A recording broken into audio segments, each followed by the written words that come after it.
I think we're live. Hi, everybody. Hi. Um, it's the first panel of a month-long readathon that Rachel and I are organizing. Welcome, everybody. Today's panel, it's called Feminist Perspectives on Maternity and Parenthood. I am joined today with amazing people that I'll let them introduce themselves. But I am here merely to moderate. I am not here to say anything. Today's not my time to talk. This is not my conversation to be in. I'm not a mother, I'm not a parent. I am just here to let these amazing people discuss their experiences with feminism and raising a kid, which is it's I suppose it's a very difficult job. I wouldn't know, but I'm gonna let you guys discuss it.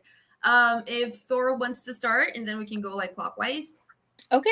Hihani Ueshte. My name is Michelle from Thor Wants Another Letter, and I read Indigenous literature, LGBTQIP literature, whatever really strikes my fancy. But I also have a 5-year-old little boy named Soren, and he is autistic. So that's a fun challenge. I'm Rachel. My channel is Reads with Rachel. I have a 5-year-old who is also on the autism spectrum, and I have a 3-year-old who is a demon. And I love him, but he's so bad. So, yeah, that's a struggle. And both of them are dealing with delays, so we are working with the county programs to try to get them up to speed to where they need to be. So that's kind of a challenge I found in my parenthood journey. Hey y'all, I'm Ashley Bookestrom. I read a little bit of everything. I have a 2-year-old going on 30. So we are in that stage now where like I'm constantly wanting to pull my hair out. So we have our good days and we have our more difficult days. Yeah. Yes.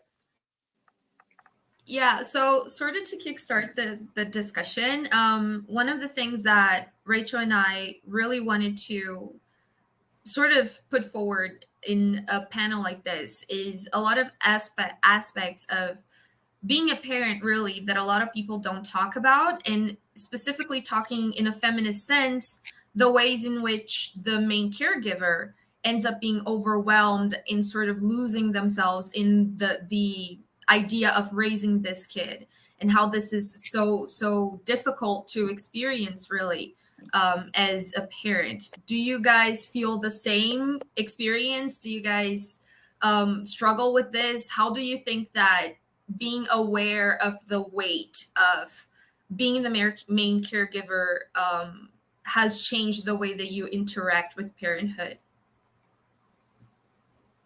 Or you want to go first, or Yeah, sure. Well, uh, I, and I'm not sure about everybody's experience, but when you have like siblings, I have been taking care of children since I was like 7, about 7 years old. My little brother came home from the hospital, and my aunt hands me a diaper, and she's like, "Go change his diaper," and it's been that way ever since. I mean, there's been a gap in where I wasn't taking care of somebody's kid, but it's like it's been it's been a long time of like interacting with children and like taking care of them, not just as like a caregiver, but also having to remember that this child is going to go out in the world one day, and you are responsible for like so many things of like not just like the basic needs, but also like how they cope with things, how they handle the world. And it's just it's a very big shoulder of responsibility, but like sometimes it feels like sometimes it has its challenges, but also it has its pluses. And then there's moments where you're just like you're free from that burden, and you just have these moments with your children that are just extraordinary and wonderful. But it definitely, like I said, it does have its challenges. Yeah, I think that's something that I talk a lot with my friends a lot about. Lo can attest to this, is that I feel a great loss of identity, especially after having my second kid. I felt a sort of loss of identity after when my first kid was about a year old. I had two back-to-back miscarriages, and I feel like I have never fully come back to myself. And then taking on another kid after that, having been pregnant four times in such a short amount of time, and then now raising two kids, and that is my whole job. It starts to feel like a huge loss of identity. And in society, there's a there's like an expectation that you're supposed to like do that. You're supposed to sort of die to self to be a parent, and I struggle with that. I kind of resent it because I don't feel like a fully actualized human all the time. I just sort of feel like a vessel of parenthood. So especially with having been pregnant, and like literally your body is just for pregnancy and raising these kids, and now like they're constantly on you. I struggle a lot with parenthood because it feels like a loss of identity for me, but at the same time I love my children. There's a lot of shades to it.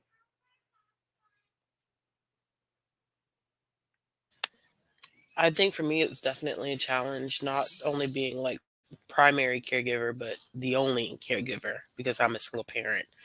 Um, and I don't have family here with me. So, raising a toddler by yourself without really, not to say I don't have a support system, but I don't have a local support system.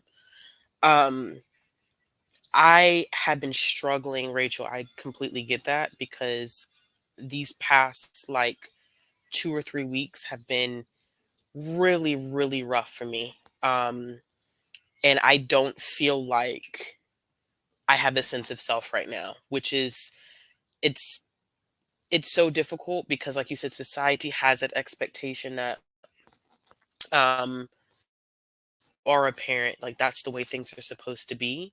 But it's hard to function not having a sense of who you are or not even taking those moments for yourself because you are that primary caregiver.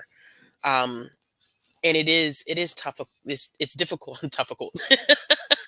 It's difficult to navigate. And I think I wish that people would talk about that more, like the not so glamorous parts of parenthood. I think a lot of times, even, and I say this a lot too, I'm guilty of it because I just don't share, I don't share the difficult parts of being a single parent or being a single mother on social media. Like you get to see like the fun parts, the great, parts with me and my kid. But I wish people talked about the parts that are not so glamorous and, the times when you as a parent you question like how did I get myself here? Because you love your kids through and through, but I think it's human nature to be like, I can't believe I'm in this place right now. How do I navigate this? How do I make sure that my child's taken care of and I'm also taking care of myself at the same time? It's a very tough balance and one that I have been miserably failing at for the past few weeks. Not y'all about to have me here like analyzing what has been wrong with my life in the past. No, but I think that's the purpose, and one of the reasons why we wanted to bring the panel up was precisely for that, because whenever we discuss motherhood, and I feel like in society or parenthood in general, it's always this sense that this sort of complete negation of the self. This is what love means in terms of parenthood, and if you're not doing that, and if you don't want that, then somehow you're doing it wrong, when in fact it's not that at all. And one of the things that I wanted to ask is that, I believe that sometimes parenthood might feel too hard to like. And do you think that not enjoying this process is something that weighs on you eventually, or is this something that you find solace in knowing that you love your kids and therefore, this is not necessarily a question? I think the difficult part of not enjoying certain aspects of parenthood is not being able to say it. I think you can't say like I hate being a parent right now, because there are some days like, and you can still love your kid, but the act of parenthood is something that you can dislike. It's not that you dislike your child, but I think Yeah. society has constructed itself in a way that if you say I hate parenthood right now, people are like, oh, you hate your kid, and it's like, no, that's not what I'm saying. The act of parenthood and my child as a person are two different things. Like right now, the point where I'm at in my life and having a 2-year-old, there are some days I'm like, I'm gonna tell y'all a story because this is just, I went to a bookstore on Friday. I'm in the process of looking for a house. Rachel and I were talking a little bit about this. So the added stress of being a single parent, looking for a house, Mm, and working full time, doing booktube. I had a full down break. Like I broke down in the middle of the bookstore. I called my mom. I was like, yep. I cannot do this. I was like, I hate it right now. I hate what I'm doing. And my mom, like, thankfully, my mom has, she was a single parent for a little while, but she was able to kind of coach me through it and say, you know, this is probably going to be. I hear you, baby. I got you. I promise. I got this is the part I'm talking about. Yep. So it's like it's like this is the difficult part of it. It's okay to say like you're in a place of parenthood right now that you're not enjoying. That's okay. And mom was like, I promise you, as she gets older, there may be points where it gets easier, but I feel like I can't publicly say like, oh, I hate I hate raising a toddler. But if you've had a toddler, it is probably the most stressful time to be raising a child, is because they're going through so many different emotions, and they don't understand. And I think I have a hard time remembering that at 2 years old, like at 2 years old, my baby doesn't understand certain things. And I'm looking at her like, how could you do this? Like, why don't you Mhm. She's like, I I don't get it, mom. I don't, so it is. I think society makes it difficult to say that, to be honest. Yeah, I fully agree. We went through the process of losing quite a chunk of our family. Um, Now we have even less people to help with the kids, because we had to set boundaries and separate ourselves from family who were putting all of this pressure on us, saying that we were not doing a good enough job with our kids because we were saying how hard it was to raise kids during COVID. And that was seen as us saying we don't like our kids.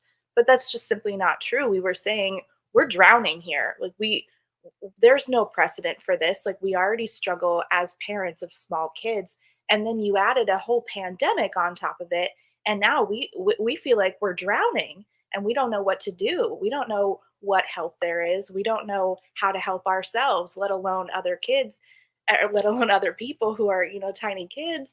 And then like the whole thing that I struggle with parenting just day to day is like, there's that thing where when you like have a relationship with somebody, right? You talk to people and they're like, well, if you don't like yourself, if you don't know yourself, then you can't know yourself in a relationship. And it's like, I don't know myself right now, so how do I have a relationship with these kids who need me? Like how do I do that? How do I navigate that when I am so lost, not knowing who I am? And like having that conversation very openly ostracized us from a whole section of our family because that was not seen as acceptable, which was very hard on us. And it's really not societally acceptable to say I don't know how to parent like this. Well, and there's the whole added weight of when you have a child who is experiencing, like neurodivergency or Yeah. really any other aspect of childhood, that you're trying to understand them because they're going through this big gigantic thing in their lives that they're going to have to go through the whole thing. And so it's like, me personally, I'm always having to talk to like a lot of my family's gotten like fairly good about it, but occasionally there's moments with my mom where she'll like say something that I should be doing or whatever, and I have to explain to her like, mom, he's autistic, this is this is what happens, and like trying to explain certain things. So occasionally we have those moments. She's really good with him, but there's moments where it's just like I have to explain to her, and not to her, just to her, but like other people, like this is why X happen, like cause and effect type of things. And then and like even just like my husband's family too, like we have to explain things, and then sometimes it's like the added weight of having to just like explain something minor, but to them it's major, and it's a lot. To add on to that, I think that there's a lot of masking that goes into, living neurodivergent. And like as adults, we have learned to do that. So how do we teach our kids about that when they're neurodivergent? And we want them to, have better situations than we do. But we want them to, that is so hard, because I have to constantly tell myself, like, my boundaries that I have created may not be healthy and I need to do better for my kid, but I'm so tired and I'm so scared. So like, how do I do any of this? Not me having an emotional crisis. No, but I think one of the things that I feel is very conductive in all of it that you're saying is the aspect of being isolated, and like how parenthood, and I am going to bring Angela Davis into this because this is my channel, but Angela Davis in Women, Race, and Class, she actually points that this wasn't supposed to be such an isolated moment, that this was supposed to be a moment of community and etc. And since the three of you actually live in the United States, this is a question that I want to ask is like, how do you feel that your community in terms of public policies have failed you and contributed to this isolation that you feel as parents? I know that this is I know that there's a lot to say, but I feel like this also needs to be said, because the idea that I have, or at least looking outside in, is that you don't get the support that you need, because the idea that exists in the United States is you're supposed to go through this in this isolated manner, and things are supposed to be like this. So you sort of have to pull yourself by your bootstraps and just bear the weight of it. What would you say would improve your lives in terms of this isolation, as a public policy and as a community? Who wants to go first? Because I can get real disrespectful about what's going on. Please do it. No, y'all go first. Okay. Well, just in terms of like my community, I don't have a very strong Native community outside of my family, and so there's like that, and then you add on the fact that my son is autistic, and so I'm always dealing with, we're just now dealing with the like getting him help and getting him resources. We went to our pediatrician, and this man, and I quote, says it is not good to be autistic in this town. Didn't try to get us any kind of like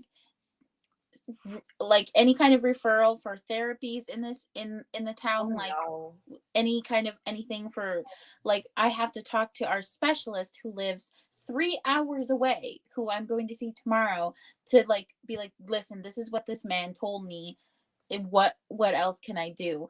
And other than that, I don't know any, like, I only know one other person who has autistic children in this town, and that is my sister-in-law. But I don't get to see my sister-in-law very much because she just started a new job. But even then, that's not something that we talk about every single time that we meet up. And like, also, I only have like one other friend here who is a parent, and she has a child who they thought he had ADHD, and for her it was just a travesty. It was like an absolute tragedy. And then when I finally checked in with her, she's like, oh yeah, he doesn't have ADHD, he could just possibly manipulate children, that's about it, but other than that, he's fine. And I was like,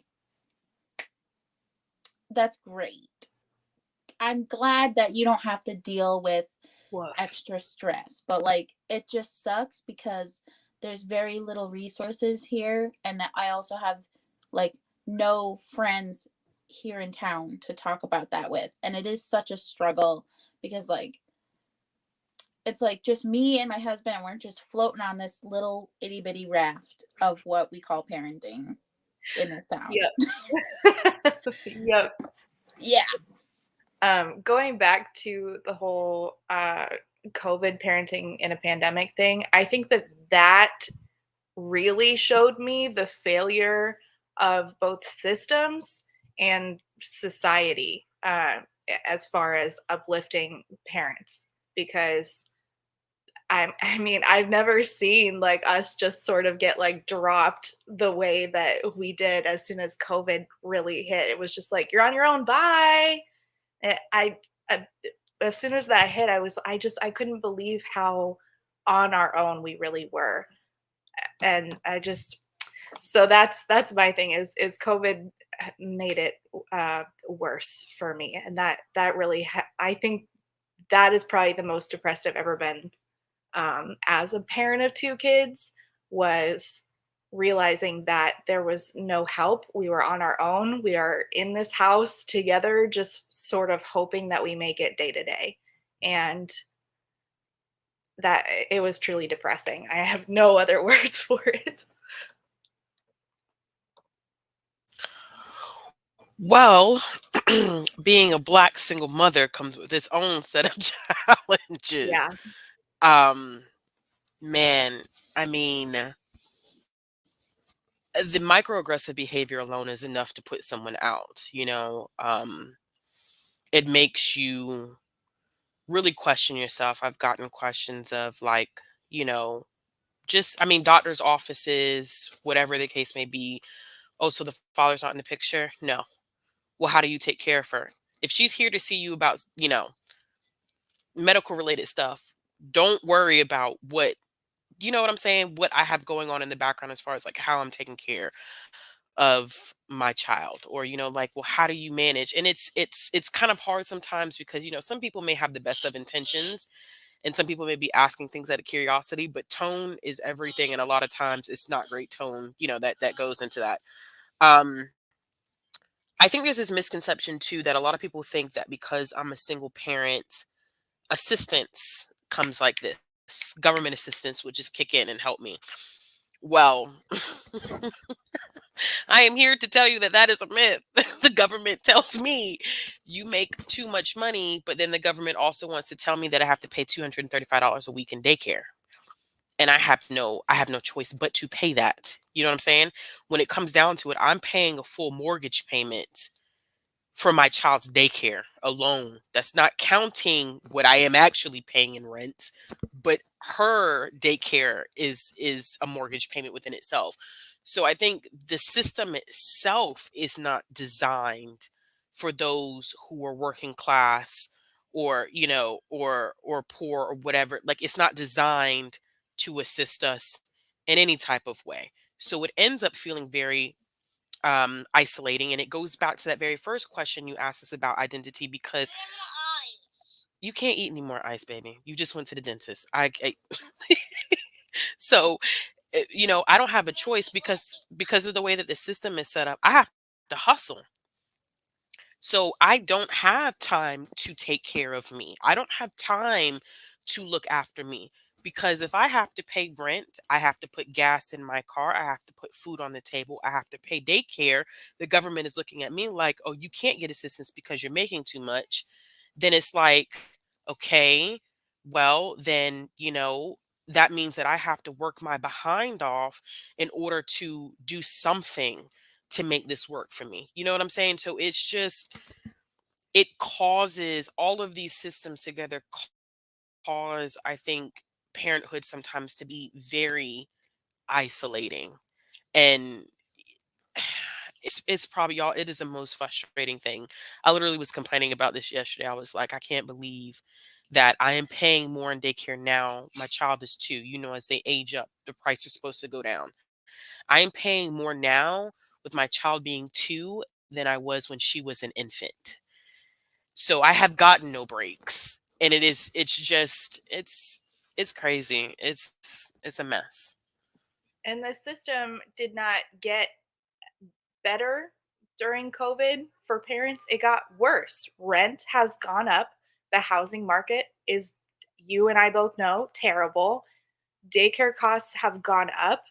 And it's like, what are we supposed to do to survive and parent our kids? And I think that there's something to be said between all of this and the rise in statistics of child abuse at home because of what has happened. Not that I am excusing in any way child abuse, but I think that there is a correlation between COVID hitting and all of this happening and having no support and child abuse.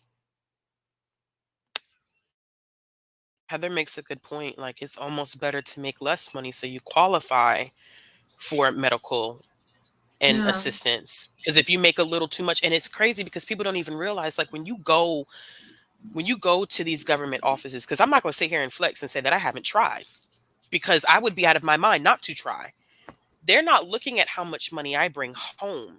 They're looking at my gross income and saying you make too much. And I'm like, well, by the time y'all rip and run through taxes and Medicaid and FICA and all of that, I'm not bringing that amount of money home. But they don't care about that. They're looking and they're saying, well, I see this number as your gross income, so this is what I'm going to base it off of, and you make too much money. So you end up, as a parent, you make sacrifices. And it's not anything that, like, I'm not upset about it, but I just want people to understand the reality. Like, I have not bought myself new clothes since my child has been born, because I can't do it. I can't put myself in a position to do something like that, because she has needs and that has to come first. So yeah, like, people praise you for it, but you lose so much of yourself that it becomes a point where you're just like, I'm literally shuffling from day to day, just trying to make ends meet. And it's not healthy. It's not mentally healthy for you. Yeah, and you would be within your right to be upset about it too. And I feel like this is something that again, going back to the thing where you're not supposed to say things like that, like you're not supposed to put out the difficulties and stuff. You're not supposed to say that you're upset about it when in fact you should, because it is upsetting. And but also in terms not only of the help that exists, but of the help that could exist. Where up here, some people saying that daycare is free in other countries. This is true, and this is not even true like in Europe, you know. This is true in Brazil, in Latin America. There are many places that offer free daycare.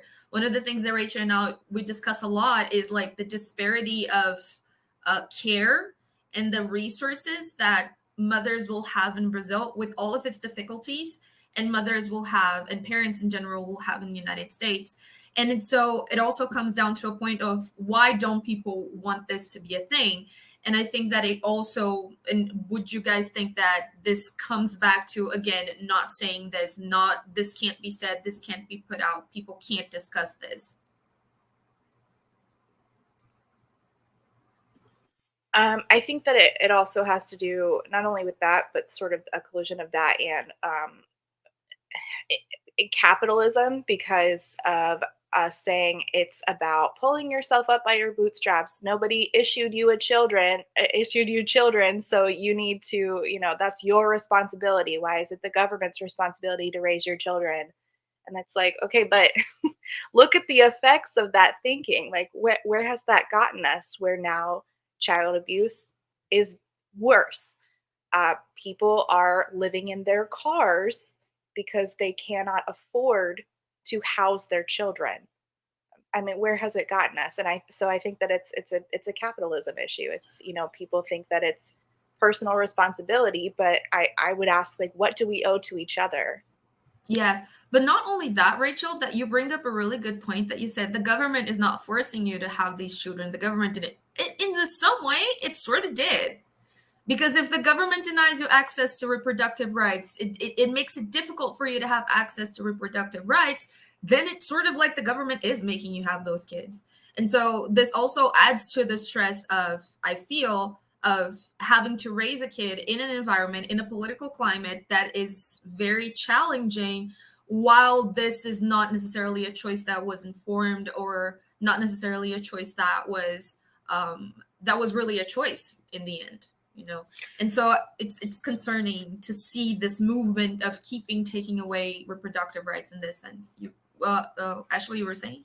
Yeah, I also find it interesting too, like, I hear that a lot too when it comes to single parenthood. Like, it's a lot of people who do not go into situations wanting to be single parents. Um, it's not something that I chose. It's not something that I wanted, but it's a situation that happened and I had to adjust accordingly. So people are quick to make assumptions about things without even knowing the full capacity of why people are in the situations that they're in. Yeah, I agree with that. Let's just go a little over the comments. Haya made a very interesting comment up here that said, I also really reject the idea that the infant was placed in my arms and I finally realized what love was. It's not what most people experience. And I feel like this is so important because I have a lot of friends who are mothers, and this is sort of like a universal experience that there is a lot of guilt involved when you're not able to offer your 100%. And if you guys are comfortable about it, would you be able to discuss like how has guilt and this difficulty shaped the way that you face parenthood? Well, I'll share a little bit. Um, I reject this idea alone off of my own birthing experience. I'm sure a lot of people know what the stats are or have heard about the discussions about even Black women going into going into hospitals to have kids and how much risk we're at. And I knew it was a thing, but I'm gonna be real and tell y'all I didn't really think about how close to home it was until it happened to me. So my birthing experience was horrible. It was traumatizing. I'm at the point where I don't even want to have another kid. If I meet someone one day and my partner's like, let's have a serious conversation, it's going to have to be a very, very hardcore conversation between myself and my partner because it was so traumatizing to where like I I didn't get to hold my child because of the situation that I was in after I gave birth to her. I could not hold her and I was in so much pain and was so traumatized, I didn't have that time to connect with my child. People also forget that adjustment period that happens like hormonal after you have birth, like even if you don't end up with postpartum depression, it still is a mess and a half. So to think that motherhood or parenthood is this instantaneously beautiful thing, I've told my friends that are pregnant, like, listen, if you want me to keep it real with you, I'm gonna keep it 100. Do not feel ashamed if you hold your child and it's not like love at first sight. Like, oh my gosh, I knew I loved you from the moment I looked at you. And I'd be like, no, girl, no, you didn't. Like, that's not real. And I'm sure some people have that, but I think the reality of it is that most of us don't have that moment because we have traumatic birthing experiences.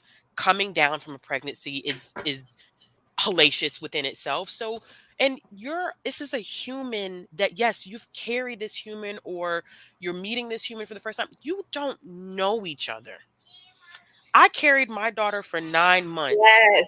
She came out. I didn't know her. She didn't know me. Yeah, we were kicking it, 101. But this is a human with its own personality. You have to learn each other. It took a year for me to look at my child and be like, child, you want to talk about going to jail and doing some serious damage? That's when it clicked because it was a year of us getting to know each other, learning each other's personalities. Like, you don't know your child is a stranger to you. I don't care if you've carried your child. They are essentially a stranger. So you have to take that time to get to know them. And I think it's okay to say that, like, I love my child. Yes, this is my child, but I still have to get to know my child at the end of the day because they're their own person. She's not an extension of me. She is her own person.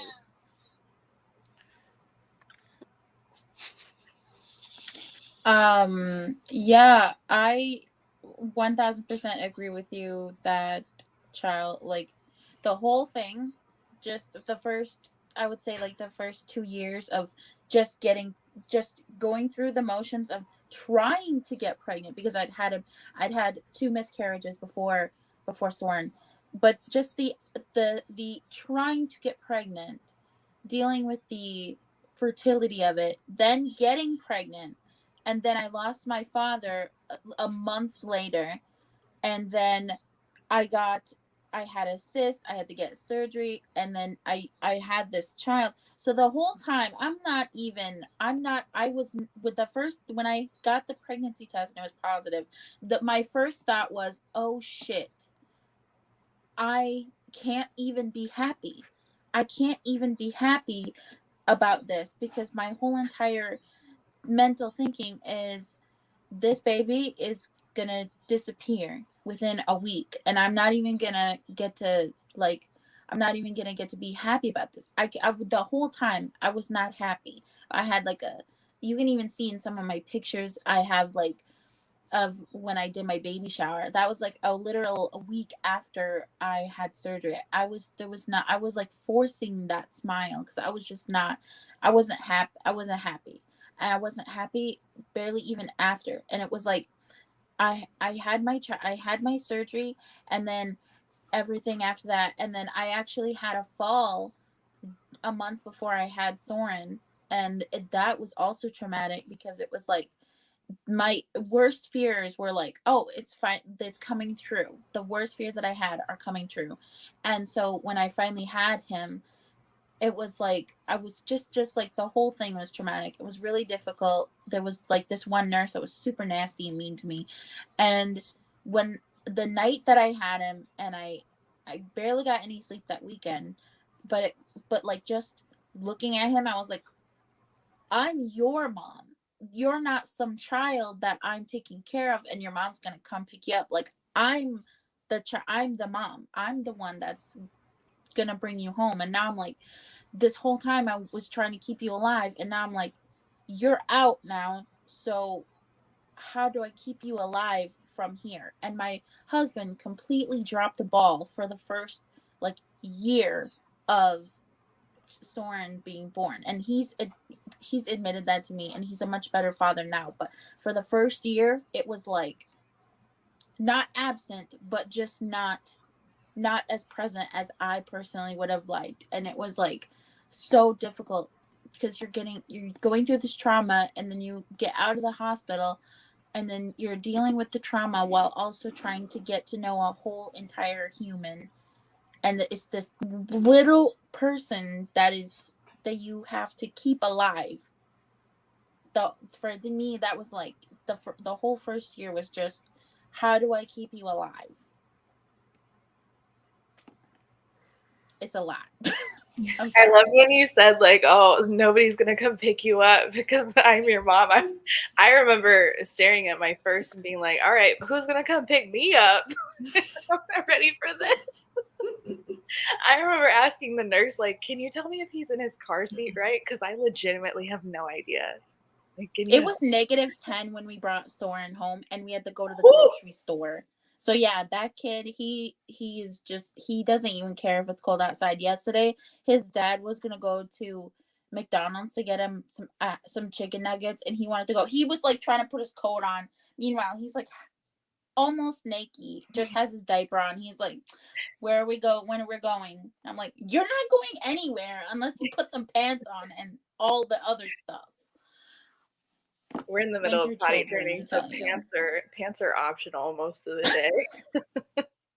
I feel with birth, people, I just don't understand how it's 2022 and we still don't talk about how much trauma birth is, even if you have a normal birth experience, even if you have a doctor who is nice to you and nurses who are nice to you, even if you are like myself and you're white, so you don't experience racism within the medical community, even if you don't have a C-section when you were not preparing for a C-section, just having a regular ass normal-ish experience is still trauma. It's a huge traumatic experience. No one teaches you how to fucking push. No one tells you how to push. So the whole time it was and they sit you in front of these videos and they're hey, make sure you don't shake your baby. Let's watch this video and then you can go home. And it's wait, I'm going to want to shake my baby? What are you talking about? Because we don't talk about how mental health especially is stigmatized when you're a mom. And they're like, Yes. you might want to be worried about postpartum depression. And it's like, well, how worried? And then when I had my experience with my second was terrible. It was so bad. First of all, I had just come off of having 2 miscarriages. So when I walked in for my first appointment, I was sitting there for half an hour just waiting for them to come in and tell me if I was having another miscarriage or not so I could just go home and deal with it. And they were like, "No, it's a normal pregnancy. You're fine." I was like, "Oh, okay, it's fine. I've just been sitting here having a panic attack for half an hour." And then they come in and they're like, "Well, we can't give you your antidepressants because we're worried about the seizures, possibly having seizures when the infant comes out." And I was like, "Well, what the fuck am I supposed to do now? Like, I'm supposed to cold turkey quit my antidepressants?" So they make you jump through hoops to get the medication that you need to not want to unalive yourself.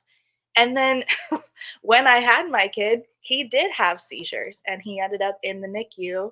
He was born a month early and it was a whole disaster. And then they they ended up calling social services on me because I was so depressed. They were worried about me. And I'm like, this really feels like y'all don't care.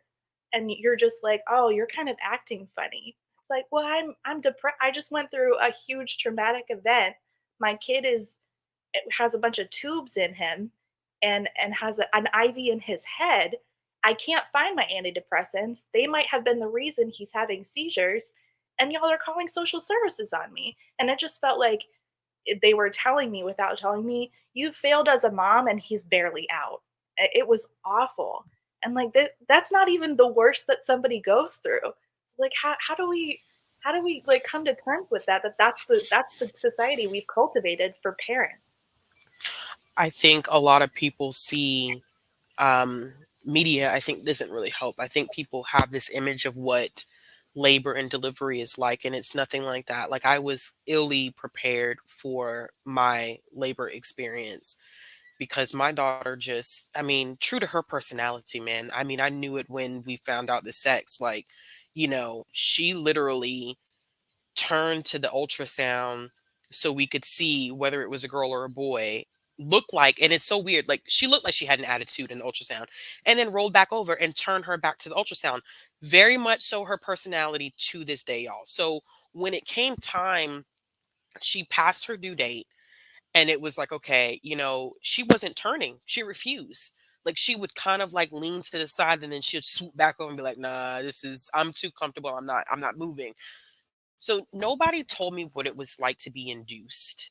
Nobody told me, like, when they put me on Pitocin, what that was, what a, they talk about contractions, but when your body is forced to start having contractions. No one tells you what that feels like. And then on top of that, no one told me, like, they put me on Pitocin. They didn't tell me that it's made at the hospital. So the first batch they gave me was completely wrong. So then they had to give me a second batch. And when they gave me the second batch, they were like, you're still not really doing much of anything. So let's strip your membranes and break your water. So I always hear people like, oh, yeah, no, they use this little tool. I was like, no, my OB didn't do that. She literally stuck her hand up there, did this little swivel thing, and like I was screaming so bad that they literally had to hold me down to the bed so I wouldn't move. When I asked for an epidural, there was so it was a teaching hospital, which I knew going into it that it was a teaching hospital. But the anesthesiologist came in and was talking to the young woman who was putting the epidural in and giving her all this information. I'm literally in the middle of a contraction. My mom is just like, can you hurry up and put it in? Clearly, she's not doing well. He walks out and the student tells me, oh, by the way, he gave you a lower dosage of the epidural. She was a Black woman. So had I not had a Black woman who was bold enough to say, to go against her superior and say, he gave you a lower dosage of an epidural that than he gives anybody else.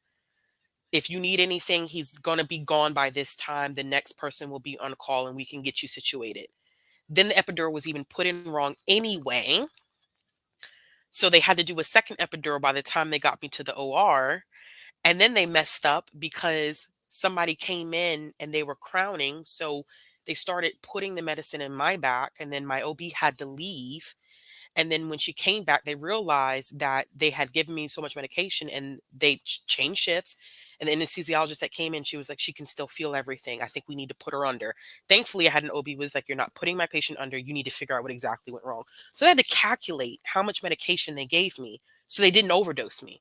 And then when they finally got it right, by the time they got her out and they were putting me back together because I had a C-section, I started feeling on my left side and I started to panic.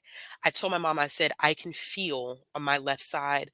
I don't know what they need to do, but somebody's got to do something because I'm getting the feeling back.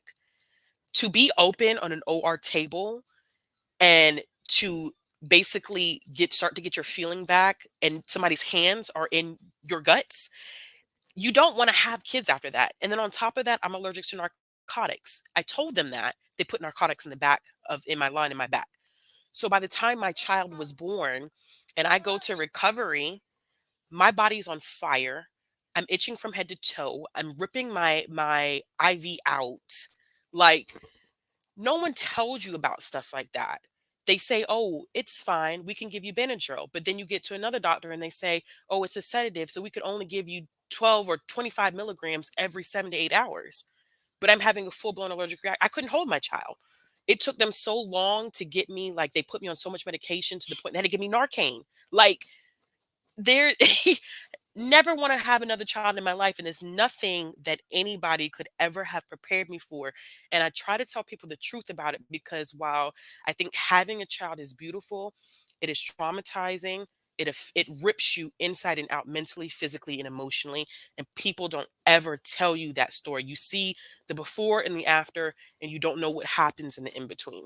Sorry for y'all if that was super harsh hearing Don't that. apologize. No, don't apologize ever. Don't apologize. That's why we're here. Because we're That is talking about hell. it. That is hell. I cannot believe that. I mean, what, like, like a fifth of that was bad, but the whole thing, holy shit. It was like it was horrible, and I didn't believe. I mean, I believed because I had a sorority sister who she passed away giving birth to twins, and like you hear stuff like that.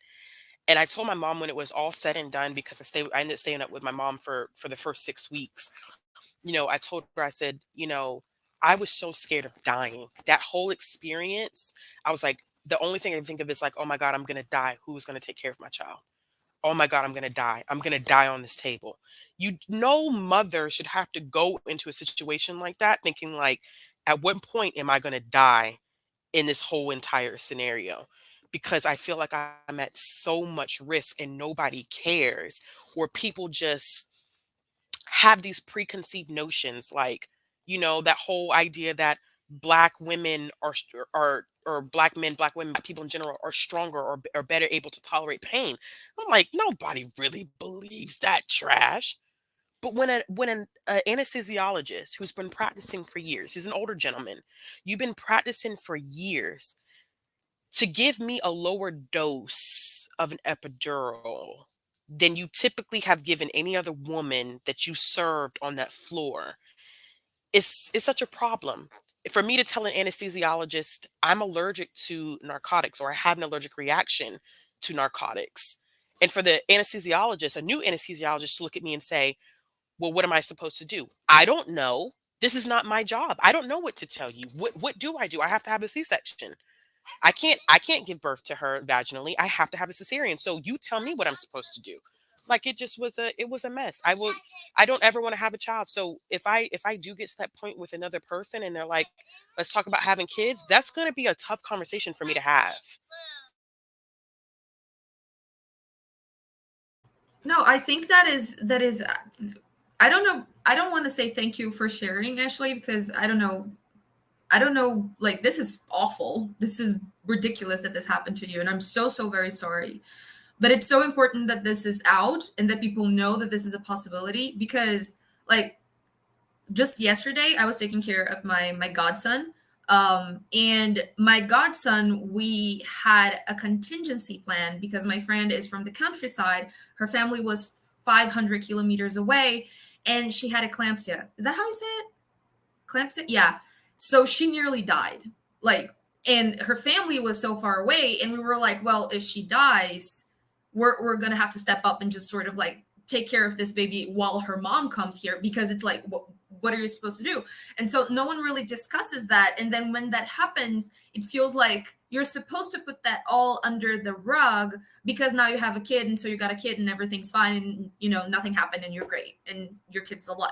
It's everything is fine, but it's not really. And I think it was Babella who earlier in the comments said that also the part of pregnancy is very difficult.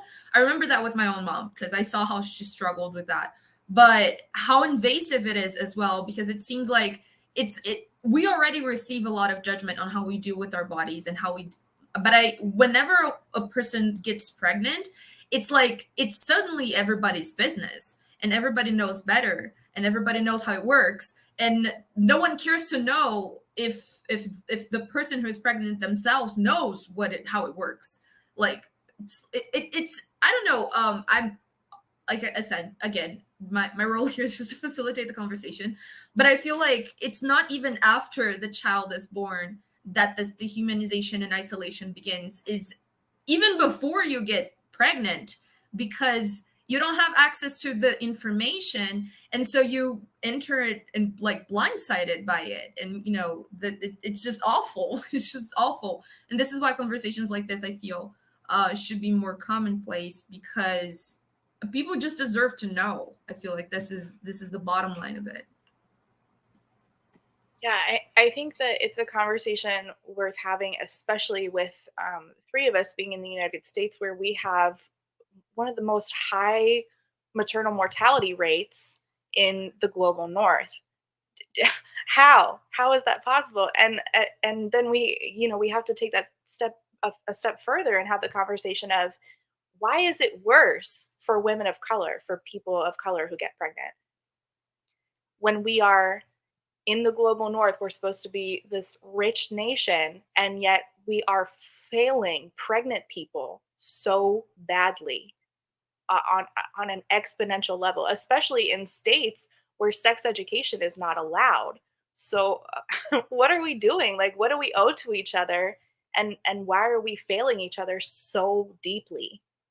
I just want to say that in human rights and international law, maternity death rates are considered a human rights violation because of how preventable they are. And so you see this happening in situations of war, where this is a tactic that is used to sort of diminish the fighting power of the population, how parents are targeted deliberately in this period of labor because of how fragile the whole thing is. And so it's not even like, it's not even failing at this point. Like, is it failing or is it deliberate at this point? I feel like it's the question. That's a really good question. Yeah. And we've had other conversations sort of on the same note, where we talked about Caliban and the witch, and how it almost feels like COVID is a repeat, and how we are using it to sort of weed out people that are seen as less than. And the disabled, they deal with this, but also I think that it's people who are having children. They don't care if our lives are lost, if our lives are lost to maternity, because it's like, oh well, you only the strong survive, and it's like, what am I supposed to do with that? How are we supposed to live in a society that has that kind of value on pregnant people? I don't want to like be the person who's gonna like, but tell us now about the bright side of being a parent that you love. I don't want to be that person, because I think, but I do feel like I talk to this a lot with Rachel in private, because I feel like Rachel specifically, from the time that I've known her, since the year, and I'm gonna gush about you live for everybody to see, that the more that she gets involved with being a parent and the more that she examines her own feelings regarding parenthood, the better of a person she becomes. It's just like she's already a great person, an amazing human being, but she already becomes an even better person. And I really wanted to know, do you think that even though there are all of these difficulties, Again, not wanting to be the person of let's look at the bright side, things are going to be okay. But do you think that did you have something positive out of this experience? Do you have something about this experience of being a parent that you're like, well, this made me a better person?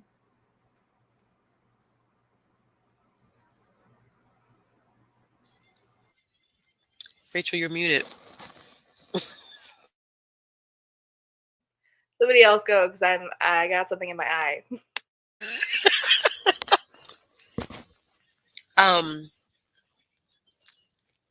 That unconditional love is a real thing. Getting there is an interesting part. I think that for me it wasn't a unconditional love. I'm so in love at first sight.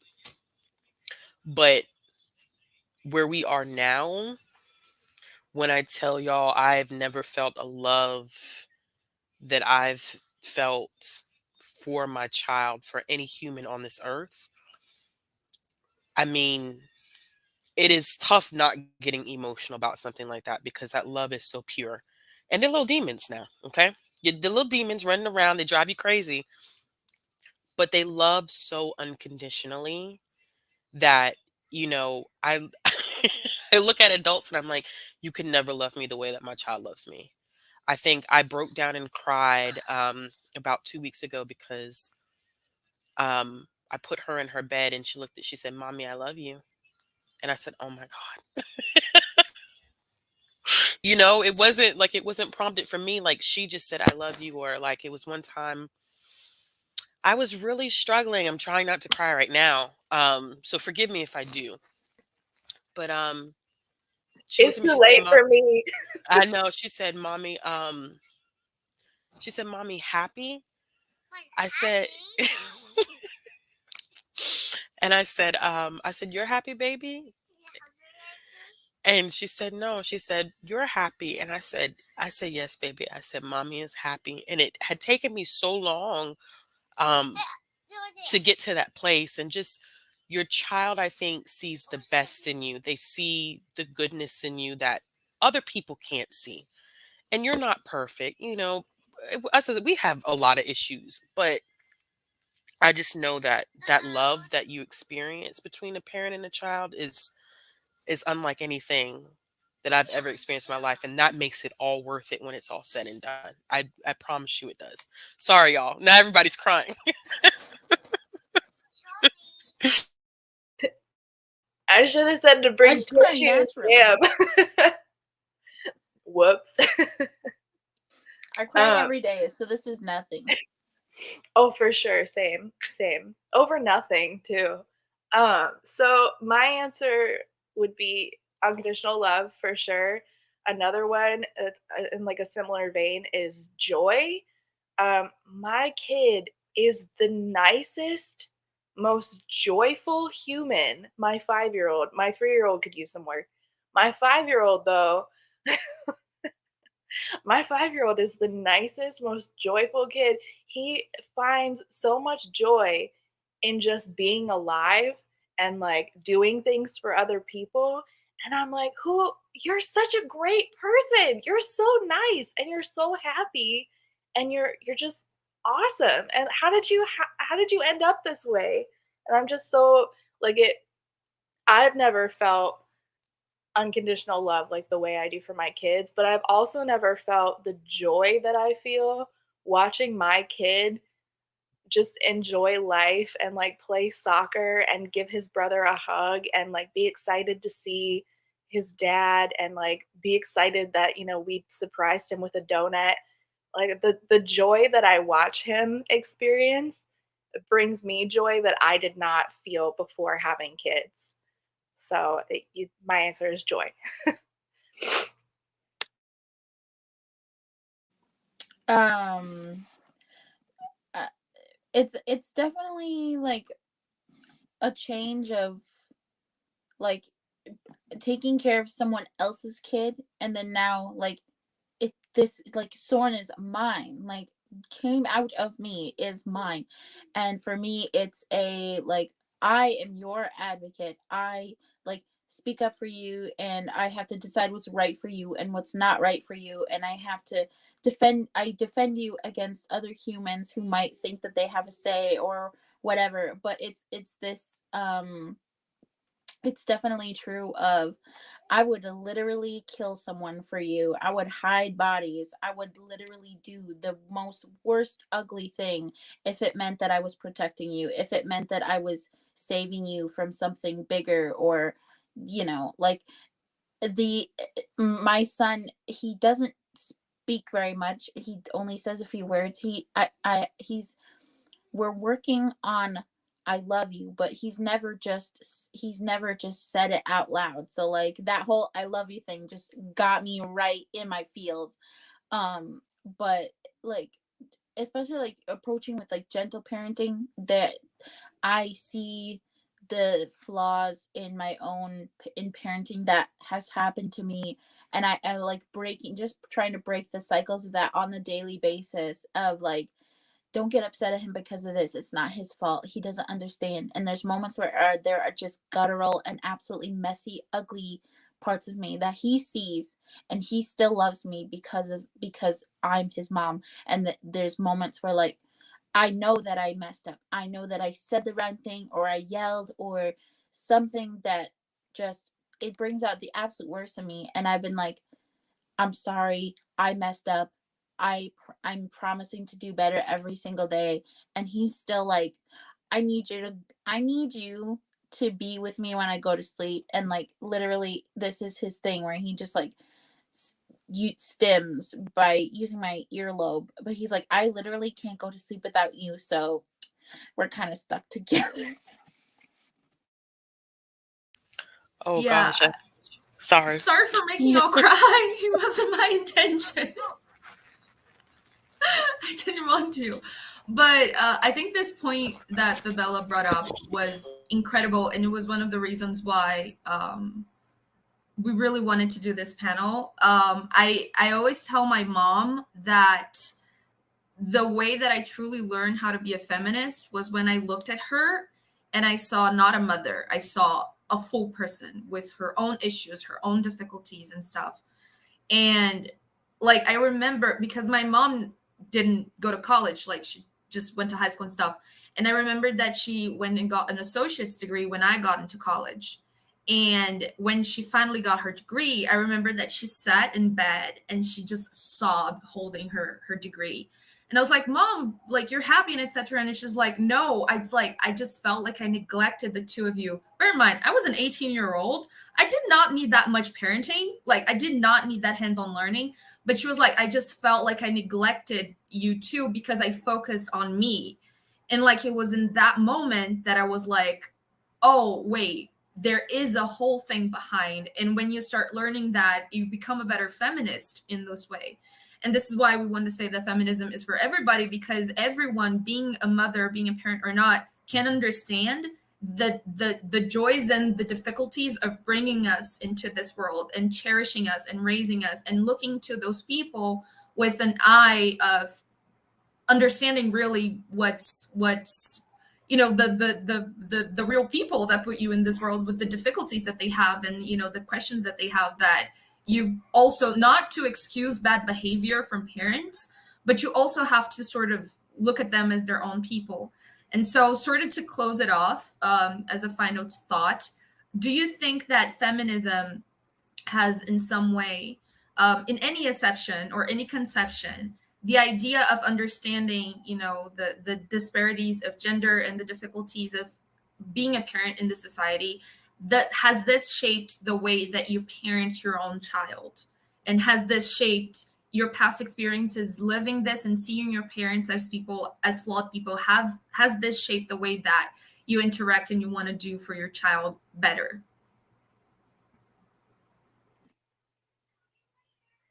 I'll go first. Yeah, so my mom, before I became a parent, one of my, I don't want to say complaints about my mom, that feels like weird wording.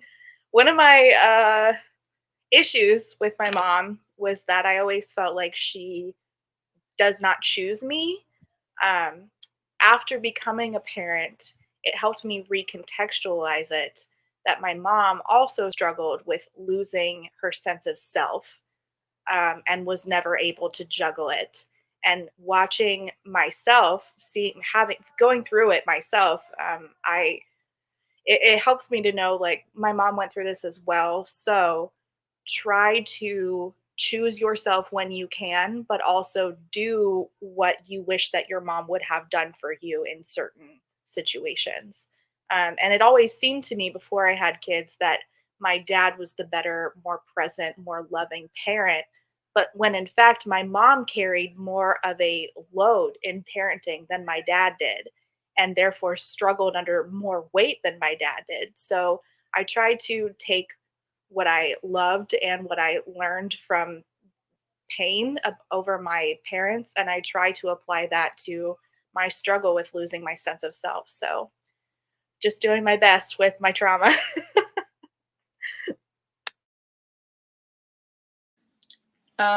So I come from a product of like I had my biological parents, they divorced, and so I've never really had any like heart to heart with my biological mother. She's not the When I think of my mom, I don't think of her. I think of my grandmother, and everyone's like, "Oh, so your grandmother?" And I'm like, "No, that's my mom." I always have to say like, "No, that's my mom." And she was a abuse victim, domestic abuse, and she also had intergenerational, like she also has trauma from residential schools.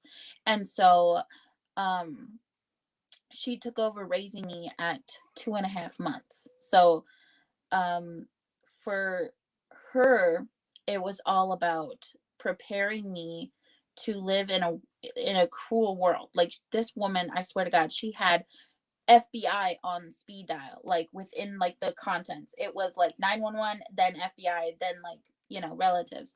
And a lot of cultural expectations are like, women are sacred and the mother has to do that. But a lot of it was like, I lean more on my papa to like do the parenting, but in reality it was more so on my mom. And my mom would try to prepare me for things, to prepare me for the world that is cruel. Don't do this, don't talk to boys, don't, all of these different things that she tried to teach me, that I was just like, Pop said I don't have to, so I'm not going to. And so a lot of like in my 20s and getting married at I got married at when I was 19, 20 almost.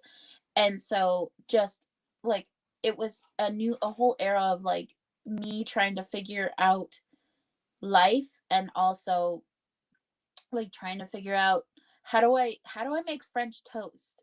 How do I do these very small simple things that my mom tried to prepare me for, that I was like, I don't that's an Pop said I don't have to, so I'm not gonna.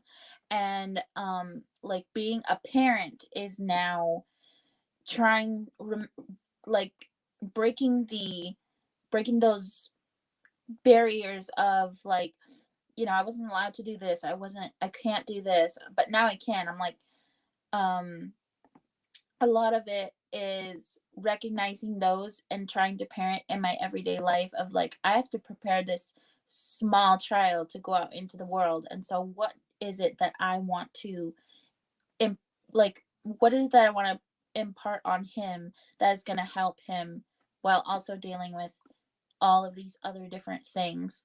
And a lot of it was like figuring out like why my mom was like this, or why she does this, or all of these certain things. And then she's also like um a lot of, ever since my pops passed away in 2016, it was like my child became a placeholder of where my papa was. And so like a lot of it is like her side parenting, and her the things that she does and says, and then also trying to be a parent. And it's like, I'm his mother, but like she is his he is her like whole reason for being, and without him she would just be like this husk, this like shell of a human. And so a lot of even just like this year, a lot of it has been just like understanding where my mom comes from and like understanding what kind of a person she is and how we as two people take care of one human. Mine. No, baby, I'm good. Thank you. I think my experience is kind of, Rachel, I kind of struggle with my mom a little bit. Not a little bit. Let me stop lying. My mom and I have struggled a lot. Um, and it wasn't until I became a mother myself that I think looking at your parents as people, like Heather said in the chat, it's wild. It's very interesting. And, I know that my mom went through a lot, but I don't think I could appreciate how much my mom really was carrying, um, how scared she was, I think, as a parent, how much burden she was carrying as a parent. Because she was she was a single parent. And I think she had a lot of struggles with mental health as well. And like we've talked about it, but my mom never really got help with that. So being a parent and trying to balance your mental health without assistance, and my mom was a product of a domestic violence relationship, not with my biological father, but with someone she dated after him. She had an abusive mother. So she looked at her grandmother as her mother, like that was her mother. And all of that was a huge factor in how she raised me. And like Rachel said, I love my mom, and there were a lot of amazing things that my mom has done for me. I know that my mom loves me without a doubt. But understanding who she is as a person helps me not make some of the same decisions that she's made. You want to say hi? You say hi? Are you getting shy? So I try to, there's some great things that my mom has done. There's a lot of things that my mom coaches me on now as a parent. But then there's a lot of things that it's ironic because she agrees with me about, like gentle parenting. She's like, don't spank that baby. She doesn't know, Ashley. She doesn't know. And I'm like, where was this when you were tearing my backside up? Like, so, it's amazing that even bringing my daughter into the world has, you know, altered my own mother's perspective on parenting. And so I think both of our goals is like with the generational trauma that has gone on with both of us, is that we want her to be the one to stop and to break that cycle. And I don't think I could have without seeing my mom as a full person. I mean, it was a lot of resentment that I carried, but that poor woman went through a lot and she did the best that she could do. I don't always agree with what she did, but you know, in that moment and in her life, she thought she was doing the right thing and she did the best that she could. Well, you want to say hi? I mean, you're in the camera. Go ahead and say hi. Say, you wave. Hi. I'm gonna say hi now. Hi. We should have just put the kids on. Let them talk about it. Exactly. I'm gonna pick my cat. The kids and one kitty cat. My kids were like, my mom doesn't let me play Zelda until midnight, and she also doesn't make enough French fries. But yeah, thank you guys so much for coming. Thank everyone at the chat for watching. This was an amazing conversation. Sorry for making you guys cry on camera, on live. I'm sorry that this is going to be. Every day. I'm sorry that this is going to be forever in my channel, but thank you guys so much. The next panel that we have on is on the 16th, where we will discuss the importance of Black women's joy in fiction. We're very, very, very excited for this panel. It's going to be a blast, and it's going to be on Rachel's channel this It's the time. 26th. No, babe, it's the 16th. No, I swear to you, it's the 26th. No, I'm looking at the table right now. Oh shit. On the 26th, we have Not another that I thing got on the the dates 26th. mixed up. Let me. It's on the it's okay, babe. It's okay. It's on the 16th, but it's Sit down. fine.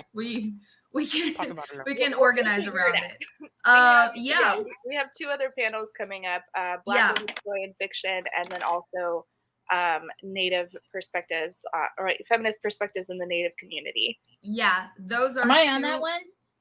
Do you want to be? You are actually. Yeah. Because if you're not, we'll put you on. You already Did are y'all in just, there. did y'all take my native card away and I just don't No, or something? you're already in there. I'm not sure why Rachel is inviting someone who was already, but it's fine. It's okay. You're double invited. Oh my god! Did I drop the ball or what? No, it's fine. No, You're I just fine. knew about this one. That was it. Ooh. No, but we have. Anyway, it's gonna be okay. We'll be fine. It's gonna be fine. It's gonna be okay. No, yeah, Thor was already on it. I was one of the first people that we called on. Anyway, it's fine. Okay, It's okay. good. But we have 2 amazing panels next week. We hope you guys will join us, and we will see you guys next time. So bye.